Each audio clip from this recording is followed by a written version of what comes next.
तो इस वीडियो में लास्ट तक बने रहिएगा। यहाँ पर मोस्ट इंपॉर्टेंट और सिलेक्टेड प्रश्न आपके लिए लिए गए हैं।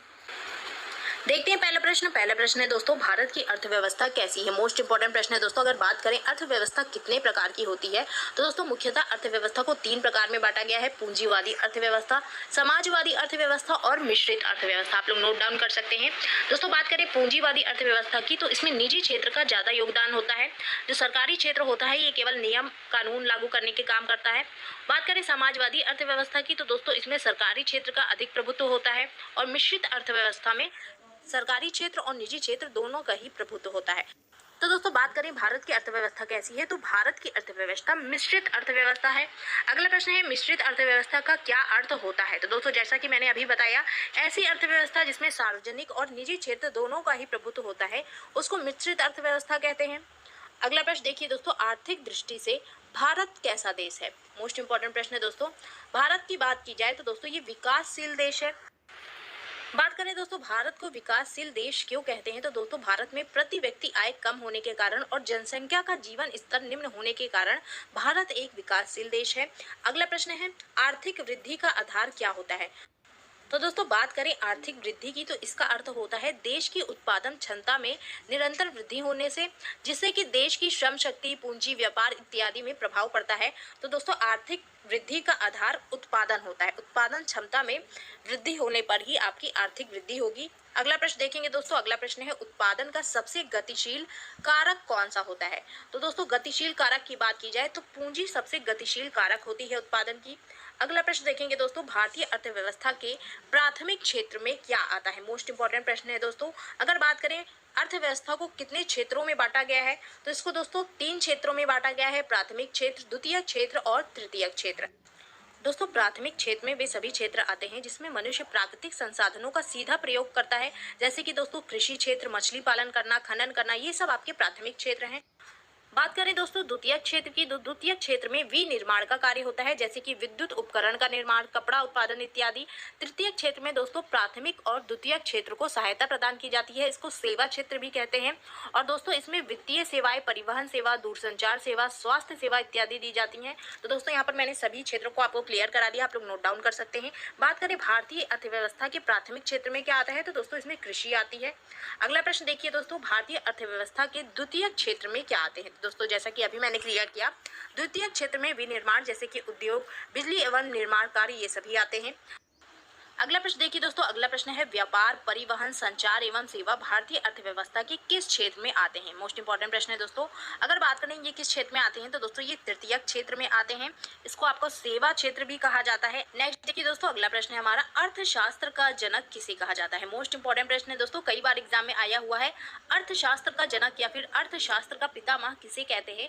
एडम स्मिथ को कहा जाता है। दोस्तों ये एक ब्रिटिश अर्थशास्त्री थे। अगला प्रश्न देखेंगे लगातार बढ़ती कीमतों की प्रक्रिया कहलाती है। तो दोस्तों लगातार बढ़ती कीमतों की प्रक्रिया क्या कहलाती है, इसको दोस्तों मुद्रास्फीति कहते हैं। मुद्रास्फीति या फिर इन्फ्लेशन कहा जाता है इसको। मुद्रास्फीति का अर्थ यह होता है दोस्तों कि बाजार में वस्तुओं एवं सेवाओं की कीमतों में लगातार होने वाली वृद्धि को मुद्रास्फीति कहा जाता है। अगला प्रश्न देखिए दोस्तों। अगला प्रश्न है बंद अर्थव्यवस्था का अर्थ होता है। मोस्ट इंपॉर्टेंट प्रश्न है दोस्तों।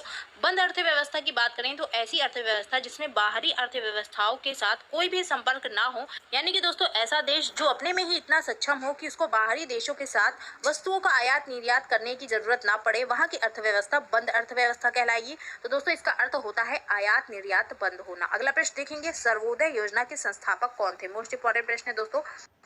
बात करें सर्वोदय योजना की, तो दोस्तों इसके संस्थापक जयप्रकाश नारायण थे और इस योजना को 1950 में लागू किया गया था। कृषि और लघु कुटीर उद्योग को बढ़ाने पर इसमें ज्यादा जोर दिया गया था दोस्तों। अगला प्रश्न देखेंगे दोस्तों। अगला प्रश्न है हमारा भारत में सर्वप्रथम राष्ट्रीय आय का अनुमान किसने लगाया था। मोस्ट इंपॉर्टेंट है दोस्तों, कई बार एग्जाम में आया हुआ है। भारत में सबसे पहले राष्ट्रीय आय का अनुमान दादा भाई नौरोजी ने लगाया था। अगला प्रश्न है भारतीय अर्थव्यवस्था के उदारीकरण का अग्रदूत किसे माना जाता है। मोस्ट इंपॉर्टेंट दोस्तों ये भी है। भारतीय अर्थव्यवस्था के उदारीकरण का अग्रदूत दोस्तों डॉक्टर मनमोहन सिंह को माना जाता है, जो कि आपके पूर्व प्रधानमंत्री भी रह चुके हैं। अगला प्रश्न देखेंगे दोस्तों। अगला प्रश्न है हमारा भारत में मुद्रास्फीति की गणना किस पर आधारित है। तो दोस्तों बात करें मुद्रास्फीति की गणना भारत में किस पर आधारित है, यह आधारित है दोस्तों थोक मूल्य सूचकांक पर। नेक्स्ट देखिए भारतीय अर्थव्यवस्थाओं में कौन से क्षेत्र की हिस्सेदारी सकल राष्ट्रीय उत्पाद में सबसे अधिक है। दोस्तों बात करें कौन से क्षेत्र की हिस्सेदारी सबसे अधिक है भारतीय अर्थव्यवस्था में, तो तृतीय क्षेत्र जो कि सेवा क्षेत्र कहलाता है दोस्तों, इसकी हिस्सेदारी सबसे अधिक है सकल राष्ट्रीय उत्पाद में। अगला प्रश्न देखिए दोस्तों, अगला प्रश्न है राष्ट्रीय ग्रामीण विकास संस्थान कहाँ स्थित है। बात करें राष्ट्रीय ग्रामीण विकास संस्थान की, तो दोस्तों ये आपका हैदराबाद में स्थित है। भारत की मौद्रिक नीति को कौन सी संस्था नियंत्रित करती है, मोस्ट इंपॉर्टेंट है दोस्तों। मौद्रिक नीति की बात की जाए तो दोस्तों इसको भारतीय रिजर्व बैंक यानी कि आरबीआई के द्वारा नियंत्रित किया जाता है। अगला प्रश्न देखिए, भारत में प्रथम निश्चित पूंजी बैंक कौन सा है। प्रथम निश्चित पूंजी बैंक की बात की जाए तो दोस्तों बैंक ऑफ हिंदुस्तान जो है ये प्रथम निश्चित पूंजी बैंक है, कई बार एग्जाम में पूछा गया है प्रश्न। नेक्स्ट देखिए दोस्तों, अगला प्रश्न हमारा, वर्ष 1955 में इंपीरियल बैंक का राष्ट्रीयकरण कर किस बैंक की स्थापना की गई। मोस्ट इंपॉर्टेंट प्रश्न है दोस्तों, वर्ष 1955 में इंपीरियल बैंक का राष्ट्रीयकरण कर दिया गया था और इसके द्वारा स्टेट बैंक ऑफ इंडिया की स्थापना की गई थी। अगला प्रश्न देखेंगे, भारत का पहला बैंक कौन सा है जिसे आईएसओ से प्रमाणित किया गया है। तो दोस्तों आईएसओ से प्रमाणित पहला बैंक कौन सा है, कैनरा बैंक है। राइट आंसर आपका कैनरा बैंक हो जाएगा। अगला प्रश्न देखिए दोस्तों, मोस्ट इंपॉर्टेंट है, मदाडिया और तेजडिया शब्दावली किस से संबंधित है। तो दोस्तों इस शब्दावली की बात की जाए तो ये शेयर बाजार से संबंधित है। इस तरह के प्रश्न आपके एग्जाम में आते हैं। अगला प्रश्न देखेंगे दोस्तों, अगला प्रश्न है, भारत में बेरोजगारी की समस्या मूलतः किस प्रकार की है। मोस्ट इंपॉर्टेंट प्रश्न है दोस्तों। बेरोजगारी की बात की जाए तो दोस्तों ये भी कई प्रकार की होती है और भारत में जो बेरोजगारी है ये संरचनात्मक बेरोजगारी है। बात करें दोस्तों संरचनात्मक बेरोजगारी क्या होती है, तो दोस्तों जब आपको आपके स्किल के अनुसार मेल खाती हुई नौकरी नहीं मिलती है और आप जबरदस्ती किसी काम में काम कर रहे हैं, वहाँ आपकी जरूरत भी नहीं है, तो इस प्रकार की बेरोजगारी को संरचनात्मक बेरोजगारी कहते हैं। या फिर दोस्तों स्किल की कमी होने के कारण जब आपको नौकरी नहीं मिलती है तो ये भी एक प्रकार की संरचनात्मक बेरोजगारी होती है। अगला प्रश्न देखेंगे, भारतीय विदेश व्यापार संस्थान कहाँ पर स्थित है। दोस्तों ये संस्थान आपका नई दिल्ली में स्थित है। अगला प्रश्न देखेंगे दोस्तों, अगला प्रश्न है, मुद्रा वह है जो मुद्रा का कार्य करे, यह परिभाषा किस अर्थशास्त्री के द्वारा दी गई। मोस्ट इंपॉर्टेंट प्रश्न है दोस्तों, इस तरह के प्रश्न अक्सर एग्जाम में आते हैं। बात करें ये परिभाषा किसके द्वारा दी गई है, तो ये वॉकर के द्वारा दी गई है। अगला प्रश्न है, मेक इन इंडिया अभियान भारत को क्या बनाने के लिए शुरू किया गया है। तो दोस्तों बात करें मेक इन इंडिया अभियान की, तो ये 25 सितंबर 2014 को शुरू किया गया है और ये भारत को विनिर्माण हब बनाने के लिए शुरू किया गया है। अगला प्रश्न है दोस्तों, अर्थशास्त्र में ग्रेशम नियम का संबंध किससे है। मोस्ट इंपॉर्टेंट प्रश्न है दोस्तों। ग्रेशम नियम की बात की जाए तो दोस्तों मुद्रा के संचालन से इसका नियम है। नेक्स्ट देखेंगे, उपभोक्ता की बचत का सिद्धांत किसने दिया। तो बात करें उपभोक्ता की बचत के सिद्धांत की, तो दोस्तों इसको दिया गया अल्फ्रेड मार्शल के द्वारा। अल्फ्रेड मार्शल ने ये सिद्धांत दिया था। अगला प्रश्न देखेंगे दोस्तों, अगला प्रश्न है, बिग पुश सिद्धांत किसके द्वारा दिया गया था। मोस्ट इंपॉर्टेंट है दोस्तों। इस सिद्धांत की बात करें तो दोस्तों ये आपका अर्ध विकसित देशों की समस्याओं से रिलेटेड है और ये सिद्धांत रॉर्डन के द्वारा दिया गया था। अगला प्रश्न देखिए दोस्तों, अगला प्रश्न है, भारत में सर्वाधिक शहरीकरण वाला राज्य कौन सा है। तो सबसे अधिक शहरीकरण वाले राज्य की बात करें तो महाराष्ट्र राज्य आपका सबसे अधिक शहरीकरण वाला राज्य है। नेक्स्ट देखेंगे दोस्तों, भारतीय रिजर्व बैंक का राष्ट्रीयकरण कब हुआ। मोस्ट इंपॉर्टेंट प्रश्न है दोस्तों। भारतीय रिजर्व बैंक की बात की जाए तो 1 जनवरी 1949 में इसका राष्ट्रीयकरण हुआ था दोस्तों। अगला प्रश्न है, कागजी मुद्रा जारी करने का पूर्ण अधिकार किसके पास है। दोस्तों कागजी मुद्रा जारी करने का पूर्ण अधिकार भारत में रिजर्व बैंक ऑफ इंडिया के पास है। नेक्स्ट देखेंगे, भारतीय रिजर्व बैंक का मुख्यालय कहाँ पर है। दोस्तों इसके मुख्यालय की बात की जाए तो मुंबई महाराष्ट्र में इसका मुख्यालय स्थित है। 1 रुपए का नोट कौन जारी करता है। मोस्ट इंपॉर्टेंट प्रश्न है दोस्तों, कई बार एग्जाम में आया है। 1 रुपए के नोट की बात की जाए तो दोस्तों इसको वित्त मंत्रालय के द्वारा जारी किया जाता है। अगला प्रश्न देखेंगे दोस्तों, राष्ट्रीय विकास परिषद का गठन कब हुआ। तो दोस्तों बात करें राष्ट्रीय विकास परिषद की तो 6 अगस्त 1952 में इसका गठन हुआ था। और बात करें दोस्तों इसके अध्यक्ष कौन होते हैं, तो प्रधानमंत्री जो होते हैं भारत के वो इसके अध्यक्ष होते हैं। अगला प्रश्न देखेंगे दोस्तों, योजना आयोग का गठन कब हुआ। मोस्ट इंपॉर्टेंट है दोस्तों। योजना आयोग की बात करें तो दोस्तों 15 मार्च 1950 में इसका गठन हुआ था और दोस्तों इसके भी अध्यक्ष प्रधानमंत्री होते हैं। इसको खत्म करके दोस्तों 13 अगस्त 2014 को नीति आयोग का गठन किया गया, ये भी नोट कर सकते हैं आप लोग। अगला प्रश्न देखेंगे, भारत का आयात निर्यात बैंक कौन सा है। तो दोस्तों भारत के आयात निर्यात बैंक की बात करें तो एक्सिम बैंक भारत का आयात निर्यात बैंक है, जिसका मुख्यालय दोस्तों मुंबई महाराष्ट्र में है और इसकी स्थापना 1982 में हुई थी। नेक्स्ट देखेंगे दोस्तों, मुद्रा स्वयं का निर्माण करती है, यह कथन किसका है? तो दोस्तों इस कथन की बात की जाए तो क्रोमर का यह कथन है, भारत का राष्ट्रीय आय का मुख्य स्रोत है। तो भारत की राष्ट्रीय आय के मुख्य स्रोत की बात की जाए तो सेवा कर दोस्तों इसका मुख्य स्रोत है। अगला प्रश्न देखेंगे दोस्तों, सस्ती मुद्रा का अर्थ होता है। सस्ती मुद्रा की बात की जाए तो दोस्तों ब्याज की दर का कम होना, ये सस्ती मुद्रा का अर्थ होता है। अगला प्रश्न देखेंगे दोस्तों, नरसिम्हा समिति का संबंध किससे है? मोस्ट इंपॉर्टेंट प्रश्न है दोस्तों। नरसिम्हा समिति की बात की जाए तो दोस्तों बैंकिंग क्षमता को बढ़ाने के लिए 1991 में इसका गठन किया गया था, नरसिम्हा समिति का। तो इसका संबंध आपका बैंकिंग सुधार से है। अगला प्रश्न है दोस्तों, करेंसी नोट प्रेस कहाँ पर स्थित है? करेंसी नोट प्रेस की बात की जाए तो दोस्तों ये आपका नासिक में स्थित है। नेक्स्ट देखेंगे, संरचनात्मक बेरोजगारी का प्रमुख कारण है। संरचनात्मक बेरोजगारी की बात की जाए तो दोस्तों अपर्याप्त उत्पादन क्षमता इसका एक प्रमुख कारण है। अगला प्रश्न है, भारत की प्रच्छन्न बेरोजगारी समानता कहाँ दिखाई देती है? तो दोस्तों बात करें भारत की प्रच्छन्न बेरोजगारी, ये कहाँ पर दिखाई देती है? ये आपका कृषि क्षेत्र में दिखाई देती है। दोस्तों बात करें प्रच्छन्न बेरोजगारी क्या होती है, तो दोस्तों किसी काम में आवश्यकता से अधिक लोग लगे रहे लेकिन उनको हटाने पर उत्पादन में कोई प्रभाव ना पड़े, उस प्रकार की बेरोजगारी को प्रच्छन्न बेरोजगारी या फिर छिपी हुई बेरोजगारी कहते हैं। आप लोग नोट कर सकते हैं, और सबसे ज्यादा ये कृषि क्षेत्र में दिखाई देती है। अगला प्रश्न है, भारत का पहला मोबाइल बैंक कहाँ स्थापित किया गया है? मोस्ट इंपॉर्टेंट है दोस्तों, भारत का पहला मोबाइल बैंक लक्ष्मी वाहिनी बैंक नाम है इसका, और ये आपका खरगोन मध्य प्रदेश में स्थापित किया गया है। अगला प्रश्न है, भारत में प्रथम पंचवर्षीय योजना कब प्रारंभ हुई थी? पहली पंचवर्षीय योजना दोस्तों ये 1951 में नई दिल्ली में प्रारंभ हुई थी। नेक्स्ट देखिए दोस्तों, अगला प्रश्न है हमारा, मुद्रा की मात्रा में कमी क्या कहलाती है? तो दोस्तों मुद्रा की मात्रा में कमी की बात की जाए तो इसको मुद्रा का संकुचन कहते हैं। मुद्रा का संकुचन होना मुद्रा की मात्रा में कमी होना कहलाता है। अगला प्रश्न है, जिस नीति को देश का केंद्रीय बैंक ऋणात्मक व गुणात्मक उपकरणों के माध्यम से लागू करता है उसे क्या कहते हैं? मोस्ट इंपॉर्टेंट है दोस्तों, वह नीति जो केंद्रीय बैंक के द्वारा ऋणात्मक और गुणात्मक उपकरणों के माध्यम से लागू की जाती है उसे दोस्तों मौद्रिक नीति कहते हैं। कई बार एग्जाम में आया हुआ है। अगला प्रश्न देखिए दोस्तों, अगला प्रश्न है, जब सरकार की आय कम तथा व्यय ज्यादा होता है अर्थव्यवस्था को कहते हैं? तो दोस्तों जाहिर सी बात है, जब आय कम होगी यानी कि आने का साधन कम होगा और व्यय ज्यादा होगी आवश्यकता से अधिक, तो ऐसी अर्थव्यवस्था जो है इसको घाटे की अर्थव्यवस्था कहा जाएगा। अगला प्रश्न है, नाबार्ड बैंक का पूरा नाम है? मोस्ट इंपॉर्टेंट प्रश्न है दोस्तों। नाबार्ड बैंक की बात की जाए तो राष्ट्रीय कृषि एवं ग्रामीण विकास बैंक यानी कि national bank for agriculture and rural development इसका पूरा नाम होता है। इसकी स्थापना दोस्तों 12 जुलाई 1982 में हुई थी। और बात करें इसके मुख्यालय की तो इसका मुख्यालय मुंबई महाराष्ट्र में स्थित है। इंपॉर्टेंट पॉइंट दोस्तों आप लोग नोट कर सकते हैं। अगला प्रश्न है, सहकारी साख संगठन का शुभारंभ कब हुआ? तो बात करें सहकारी साख संगठन की, इसका शुभारंभ दोस्तों 1904 ईस्वी में हुआ था। अगला प्रश्न देखिए दोस्तों, रुपया भारत का मानक सिक्का कब बना? मोस्ट इंपॉर्टेंट प्रश्न है दोस्तों।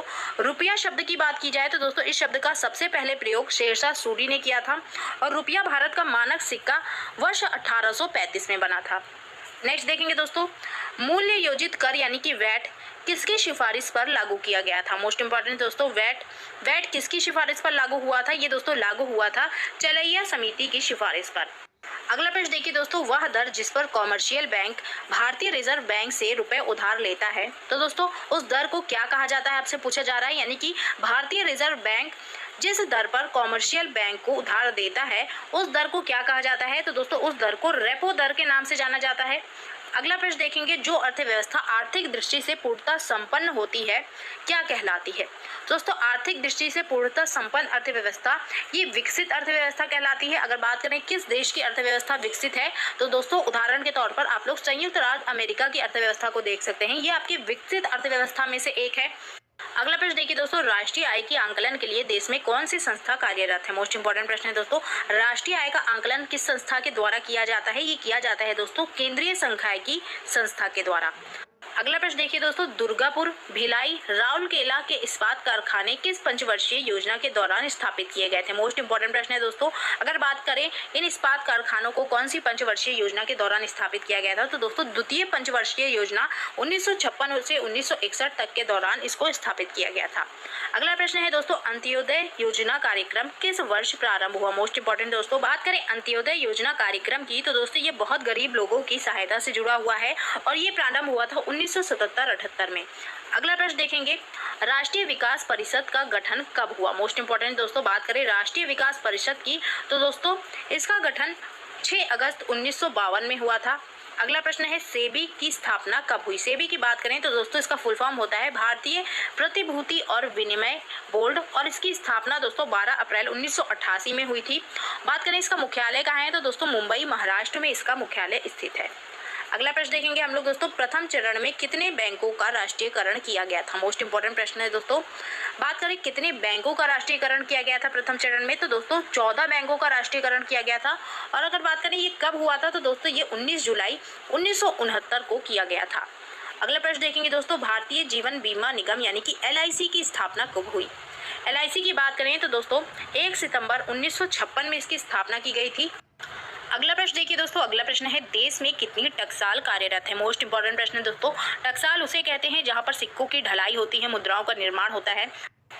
तो दोस्तों बात करें वर्तमान में भारत देश में कुल कितनी टकसाल हैं तो दोस्तों कुल 4 टकसाल हैं। अगर बात करें वो कहाँ कहाँ पर है तो नाम नोट कर सकते हैं दोस्तों। मुंबई, कोलकाता, हैदराबाद और नोएडा में ये स्थित है। दोस्तों आपसे प्रश्न में इनसे रिलेटेड नाम देकर भी पूछा जा सकता है। अगला प्रश्न देखेंगे केंद्र राज्य संबंधों से संबंधित समिति का नाम है। तो दोस्तों बात करें केंद्र राज्य संबंधों से संबंधित समिति का क्या नाम है। इसको दोस्तों सरकारिया समिति के नाम से जाना जाता है। आपसे एग्जाम में ऐसे भी पूछ सकता है कि सरकारिया समिति का संबंध किससे है। तो दोस्तों सरकारिया समिति का संबंध आपका केंद्र राज्य संबंध से है। अगला प्रश्न देखिए दोस्तों, अगला प्रश्न है विमुद्रीकरण क्या होता है। मोस्ट इंपोर्टेंट प्रश्न है दोस्तों। विमुद्रीकरण की बात की जाए तो दोस्तों इसको डिमोनेटाइजेशन या आम भाषा में नोटबंदी भी कहा जाता है। इसमें दोस्तों पुरानी मुद्रा की जगह नई मुद्रा जारी करना विमुद्रीकरण कहलाता है। दोस्तों 8 नवंबर 2016 को भारत में विमुद्रीकरण हुआ था यानी कि डिमोनेटाइजेशन हुआ था, जिसमें कि 500 और 1000 के नोटों को चलन से बाहर कर दिया गया था और इसकी जगह नए नोट जारी किए गए। अगला प्रश्न देखिए दोस्तों, अगला प्रश्न है भारत का सबसे पुराना स्टॉक एक्सचेंज कौन सा है। मोस्ट इंपोर्टेंट प्रश्न है दोस्तों। सबसे पुराने स्टॉक एक्सचेंज की बात करें तो मुंबई स्टॉक एक्सचेंज भारत का सबसे पुराना स्टॉक एक्सचेंज है, जिसकी स्थापना 1986-87 के आसपास हुई थी। अगला प्रश्न है दोस्तों श्वेत पत्र किसे कहते हैं। श्वेत पत्र की बात की जाए तो दोस्तों राष्ट्रीय लेखा संख्यायिकी को श्वेत पत्र के नाम से जाना जाता है। नेक्स्ट देखिए दोस्तों ऑपरेशन फ्लड किससे संबंधित है। मोस्ट इंपोर्टेंट प्रश्न है दोस्तों। ऑपरेशन फ्लड की बात की जाए तो दुग्ध उत्पादन से रिलेटेड है दोस्तों ये, और इसकी शुरुआत 1970 में की गई थी। अगला प्रश्न देखिए दोस्तों, अगला प्रश्न है विश्व बैंक की उदाहरण प्रदान करने वाली खिड़की किसे कहा जाता है। दोस्तों बात करें विश्व बैंक की उदाहरण प्रदान करने वाली खिड़की राष्ट्रीय विकास संघ को कहा जाता है। शॉर्ट फॉर्म में इसको IDA कहते हैं दोस्तों। नेक्स्ट देखिए दोस्तों, अगला प्रश्न है बैंक वॉश प्रभाव शब्द का प्रयोग सर्वप्रथम किसने किया। बात करें इस शब्द की दोस्तों सबसे पहले इसका प्रयोग गुनार मिडल के द्वारा किया गया था। अगला प्रश्न देखिए दोस्तों भारत के वित्त आयोग के गठन का प्रावधान संविधान के किस अनुच्छेद में है। मोस्ट इंपोर्टेंट प्रश्न है दोस्तों। संविधान के अनुच्छेद 280 के अंतर्गत दोस्तों भारत में वित्त आयोग के गठन का प्रावधान किया गया है। नेक्स्ट देखिए दोस्तों मोस्ट इंपोर्टेंट प्रश्न है निकेई क्या है। निकेई की बात की जाए तो दोस्तों टोक्यो स्टॉक एक्सचेंज का शेयर मूल्य सूचकांक है, ये नोट कर सकते हैं आप लोग, कई बार एग्जाम में आया हुआ है। अगला प्रश्न देखिए दोस्तों राष्ट्रीय विकास एवं ग्रामीण विकास बैंक यानी कि नाबार्ड की स्थापना किस समिति की सिफारिश के आधार पर की गई थी। तो दोस्तों नाबार्ड की स्थापना शिवराम समिति की सिफारिश के आधार पर हुई थी। नेक्स्ट देखेंगे दोस्तों कुडनकुलम में नाभिकीय ऊर्जा संयंत्र की स्थापना किस देश के सहयोग से की जा रही है। तो दोस्तों कुडनकुलम में नाभिकीय ऊर्जा संयंत्र की स्थापना की जा रही है रूस के सहयोग से। अगला प्रश्न देखिए दोस्तों देश में GST का प्रावधान किस संविधान संशोधन अधिनियम के तहत किया जा रहा है। मोस्ट इंपोर्टेंट प्रश्न है दोस्तों, कई बार ये प्रश्न में आया हुआ है कि GST ये किस संविधान संशोधन अधिनियम से रिलेटेड है। ये दोस्तों 101 संविधान संशोधन अधिनियम से रिलेटेड है। अगला प्रश्न है गुरु शिष्य परंपरा परियोजना किसके लिए शुरू की गई। तो दोस्तों इस परियोजना की बात की जाए तो 6 अक्टूबर 2016 को वाराणसी में हस्तशिल्पी के लिए इस परियोजना की शुरुआत की गई। मोस्ट इंपोर्टेंट है। अगला प्रश्न देखेंगे दोस्तों गिनी गुणांक का प्रयोग किसके लिए किया जाता है। मोस्ट इंपोर्टेंट प्रश्न है दोस्तों। गिनी गुणांक की बात की जाए तो आय के वितरण की असमानता को मापने के लिए इसका प्रयोग होता है। भारत के किस राज्य में शिशु मृत्यु दर सबसे कम है। तो सबसे कम शिशु मृत्यु दर दोस्तों कहाँ पर है, यह आपका भारत के राज्य केरल में है। अगला प्रश्न देखेंगे दोस्तों सार्वजनिक क्षेत्र से क्या तात्पर्य है। मोस्ट इंपोर्टेंट प्रश्न है दोस्तों। सार्वजनिक क्षेत्र का अर्थ होता है ऐसा क्षेत्र जहां के वाणिज्य और व्यापार पर सरकार का पूरा तरीके से स्वामित्व होता है, ऐसे क्षेत्र को सार्वजनिक क्षेत्र कहा जाता है। अगला प्रश्न देखिए दोस्तों भारत में हरित क्रांति किस मामले में सर्वाधिक सफल रही। तो हरित क्रांति की बात की जाए तो दोस्तों गेहूं और चावल के मामले में सबसे अधिक सफल रही थी। नेक्स्ट देखेंगे दोस्तों ब्याज दर नीति किसके अंतर्गत आती है। ब्याज दर नीति की बात करें तो दोस्तों इसको मौद्रिक नीति के अंतर्गत रखा गया है। अगला प्रश्न है भारत में कर्मचारियों के महंगाई भत्ते की निर्धारण का आधार क्या होता है? तो कर्मचारियों के महंगाई भत्ते के निर्धारण का आधार दोस्तों उपभोक्ता मूल्य सूचकांक होता है। नेक्स्ट देखेंगे दोस्तों, महिलाओं की साक्षरता दर सबसे ऊंची किस राज्य में है? तो दोस्तों महिलाओं की साक्षरता दर सबसे ऊंची केरल राज्य में है। अगला प्रश्न है भारत वर्तमान में विश्व में चीन के पश्चात दूसरी बड़ी जनसंख्या वाला देश है। विश्व में तीसरी बड़ी जनसंख्या वाला देश कौन सा है? तो दोस्तों चीन पहले नंबर पर है, भारत दूसरे नंबर पर है और अमेरिका जो है ये तीसरी बड़ी जनसंख्या वाला देश है। अगला प्रश्न देखेंगे दोस्तों, अगला प्रश्न है दूसरी पंचवर्षीय योजना का प्रारूप किस अर्थशास्त्री के आर्थिक मॉडल पर आधारित था? मोस्ट इंपॉर्टेंट प्रश्न है दोस्तों। अगर बात करें दूसरी पंचवर्षीय योजना का प्रारूप ये किस अर्थशास्त्री के आर्थिक मॉडल पर आधारित था? तो दोस्तों ये पीसी महालनोबिस के आर्थिक मॉडल पर आधारित था। अगला प्रश्न है दोस्तों, ब्रिक्स विकास बैंक का मुख्यालय कहाँ है? तो दोस्तों बात करें ब्रिक्स विकास बैंक की तो इसका मुख्यालय शंघाई में स्थित है। नेक्स्ट देखिए दोस्तों, अगला प्रश्न है राष्ट्रीय कृषि और ग्रामीण विकास बैंक की स्थापना किस पंचवर्षीय योजना के अंतर्गत की गई थी? दोस्तों बात करें राष्ट्रीय कृषि और ग्रामीण विकास बैंक यानी कि नाबार्ड, इसकी स्थापना 6वीं पंचवर्षीय योजना के अंतर्गत हुई थी। अगला प्रश्न है दोस्तों, अवमूल्यन शब्द का क्या अर्थ होता है?